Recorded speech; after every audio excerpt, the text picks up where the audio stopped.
आज गोंदिया येथे काँग्रेस कार्यकर्त्यांचा महामेळावा पार पडणार आहे। या महामेळाव्याला महाराष्ट्र काँग्रेसचे प्रभारी रमेश चेन्नीतला, काँग्रेस प्रदेशाध्यक्ष नाना पटोले यांच्यासह महाराष्ट्र आणि मध्य प्रदेश राज्यातील काँग्रेसचे अनेक दिग्गज नेते उपस्थित राहणार आहेत। गोंदियाचे जे माजी आमदार आहेत गोपालदास अग्रवाल त्यांचा काँग्रेसमध्ये पक्षप्रवेश सोहळा देखील पार पडणार आहे। आपण बघू शकता की कशी जय्यत तयारी या ठिकाणी करण्यात आलेली आहे।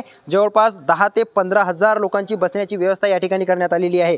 गोंदिया जिल्ह्यामध्ये काँग्रेसकडून 2 वेळा विधान परिषदेचे तर 3 वेळा विधानसभेचे आमदार राहिलेले गोपालदास अग्रवाल यांनी भाजपला रामराम ठोकत काँग्रेसमध्ये जाण्याचा निर्णय घेतला आहे। गेल्या 2.5 वर्षांमध्ये महायुती सरकारने गोंदिया जिल्ह्यातील आणि गोंदिया शहरातील विकास कामे मार्गी न लावल्याचा आरोप गोपालदास अग्रवाल यांनी प्राथमिक सदस्यत्वाचा राजीनामा दिल्यानंतर केला होता।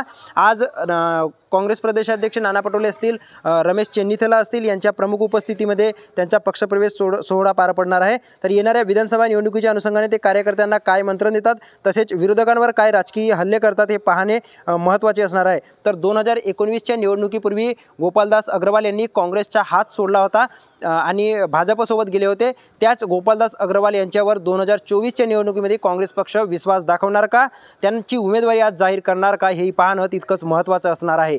देवेंद्र रहांगडाले, एबीपी माझा, गोंदिया। एबीपी माझा, उघडा डोळे बघा नीट।